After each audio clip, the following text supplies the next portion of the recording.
Ministério Público Estadual vai acionar na Justiça a Agência Nacional de Saúde por omissão. Clientes de um plano de saúde no Maranhão não estão conseguindo atendimento médico em consultórios e hospitais do estado. Nem os casos de urgência e emergência estão sendo atendidos. Os hospitais particulares de São Luís teriam pedido o descredenciamento do plano. Na última terça-feira, a promotora do consumidor, Lítia Cavalcante, anunciou que o Ministério Público vai representar até contra a Agência Nacional de Saúde. Para o Ministério Público, a ANS não estaria fazendo cumprir as leis que tratam dos direitos e deveres de clientes e de planos de saúde. A ANS assinou por 2 anos um termo de compromisso com a Unimed, que, segundo a promotora, não foi cumprido. Dados da Delegacia Regional do Trabalho apontam que o Maranhão é o maior exportador de mãos de obra escrava do país. Ações em rede têm atuado na fiscalização de empresas que mantêm mão de obra escrava dentro do estado. O assunto se tornou mais polêmico ainda depois do veto do Executivo ao chamado Projeto de Lei contra a Escravidão, de autoria do deputado Otelino Neto. 44.415. Esse é o número de trabalhadores resgatados do trabalho escravo ou situação análoga até 2012 em todo o país. No Maranhão, somente em 2012 foram resgatados 67 trabalhadores nas mesmas condições. Em indenizações, no mesmo período no estado, foram pagos R$ 178.764. Hoje, no Tribunal Regional do Trabalho, existem 40 processos judiciais movidos por indivíduos e grupos contra empresas que usam direta ou indiretamente regime de trabalho escravo ou situação análoga. A fiscalização ocorre, em princípio, quando há uma denúncia. Para haver a denúncia, o trabalhador ele tem que fugir do local onde ele está trabalhando. Então aí, na verdade, esses números, eles não são objetivos, não são o que é a realidade, porque há locais onde os trabalhadores não podem fugir, não podem sair para fazer as denúncias. Então é uma situação vexatória até. Esse crime, na verdade, é um crime. O próprio Código Penal brasileiro, no seu artigo 149, diz isso, que utilizar essa mão de obra nessas condições de trabalhador análogo de escravo é um crime. Então todo esse problema ele tem que ser enfrentado de uma forma coletiva. Não há necessariamente um responsável. Todos nós que podemos colaborar de alguma forma, o Estado, o município, o juiz, o promotor, todo e qualquer pessoa pode fazer denúncia. E fazendo essa denúncia vai haver fiscalização. A Assembleia Legislativa aprovou o projeto de lei de autoria do deputado Otelino Neto, que pune essas empresas que fazem uso de regime de trabalho escravo com a cassação da inscrição no cadastro do ICMS. Mas o projeto foi vetado pela governadora do estado por vício de iniciativa. Em entrevista concedida ao portal da Assembleia, o deputado estadual Otelino Neto falou sobre a importância do projeto e comentou o veto da governadora. A governadora do estado demonstrou insensibilidade com essa causa e vetou uma lei alegando que teria um vício de iniciativa, que teria que ser uma iniciativa do Poder Executivo. Mas, além de discordar de que haja vício de iniciativa, tendo em vista que já existe jurisprudência de que as Assembleias Legislativas podem legislar nesse tipo de assunto, inclusive nesta casa já tem lei sancionada tratando da questão de criar impasses a quem usa mão de obra escrava.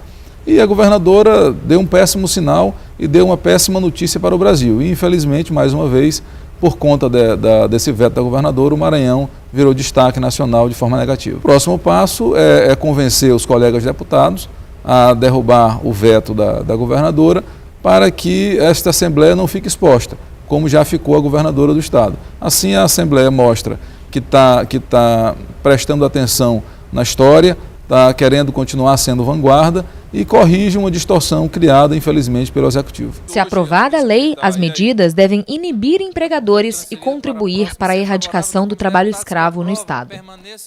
No portal da Assembleia de hoje, o entrevistado foi o juiz Carlos Roberto de Paula, da primeira vara de execução penal.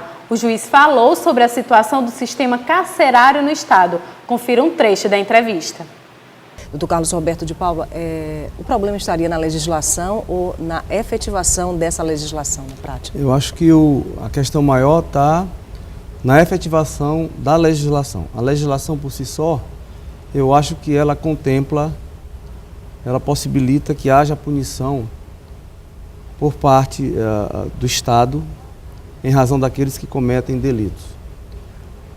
Claro, essa mesma legislação ela possibilita alguns benefícios, a legislação, a Lei de Execução Penal, a Constituição Federal, que é a da progressão de regime, de livramento condicional. No Estado Democrático de Direito é fundamental que haja essa possibilidade para aqueles que venham a cometer delitos, que eles possam ter direito à progressão de regime e livramento condicional de acordo com o estabelecido na legislação. E esse percentual para a progressão de regime ela é diferenciado conforme a gravidade do delito. Nos crimes hediondos ou equiparados a hediondo, o preso ele passa mais tempo para ter direito a esse benefício. Então eu acho que a legislação ela contempla bem essa parte. Mas na verdade eu acho que a essência de tudo isto, Cristiano, está na questão do modelo econômico. Mas esse modelo econômico que tem isso a ver com a violência? Tem tudo a ver com a violência. Porque hoje nós temos que trabalhar a questão da violência em dois pilares, em dois campos. O campo da prevenção. Se existisse uma melhor distribuição de renda, se de fato as pessoas que tivessem menos condições, e eu falo isso em questão da estrutura familiar. Às vezes você tem a mãe que tem vários filhos, os filhos desde jovem já se envolvem com drogas e aí acabam tendo um caminho mais fácil para entrar na criminalidade. Isso é fato. Esse percentual de presos que existe no nosso país, mais de 90% da massa carcerária é composta de pessoas que têm menos condições financeiras. E eu falo isso porque uma parte dessas pessoas que têm menos condições é em razão dessa desestruturação familiar, por um modelo econômico mesmo, perverso, concentrador, é que leva a essa criminalidade. E nós temos a outra ótica do enfrentamento da violência, que é essa que dá com aqueles que já cometeram crimes. Porque qual é o sentimento que a sociedade, que as pessoas de modo geral têm com relação àqueles que cometem delitos? Eu digo sempre o seguinte, todos nós somos criminosos em potencial, todos nós podemos cometer um delito. Somos humanos. Somos humanos, então, e como tais, estamos passíveis a isso. Né? Como alguém da nossa família está passível a isso. O que é que nós precisamos fazer com relação a isso? Nós precisamos dar um tratamento diferenciado àqueles que se encontram presos. O crime eles já praticaram. Carnelucci aqui diz, numa obra chamada As Misérias do Processo Penal, quando alguém comete um crime, ele tem que ser algemado e levado ao cárcere. Depois que ele é levado ao cárcere, ele tem que ser tratado, ele tem que ser recuperado. Ele tem que ser ressocializado. Eu digo às vezes até ser socializado, porque muitas das vezes, sequer socializado ele foi. E de que forma isso pode ser feito? Primeiro que esse modelo nosso é um modelo completamente falido. Você vê o complexo de Pedrinha, se você fosse, na essência, o mais correto seria a implosão do complexo. Quando a gente fala em implosão do complexo, a gente fala em quê? Em criação de pequenas unidades prisionais, distantes uma da outra. Descentralizadas também por todo o Estado. Descentralizadas. Você quer ver uma coisa de curto prazo? Nós estamos aqui na Casa do Povo, que é a Assembleia Legislativa. Uma medida de curto prazo que daria para resolver isso. Se o governo do Estado resolvesse construir 20 pequenas unidades de 100 vagas, em torno de 100 vagas, 20 unidades, pegava as comarcas maiores no interior do Estado e construiria 20 unidades prisionais, para 100 vagas. Pegaria 20 das delegacias regionais que se encontram aí, as 20 unidades prisionais para presos condenados. E pegaria 20 delegacias regionais, a Secretaria de Segurança Pública entregaria para a SEJAP. Eles fariam pequenas adaptações para presos provisórios. Você criaria no mínimo 3 mil vagas no sistema.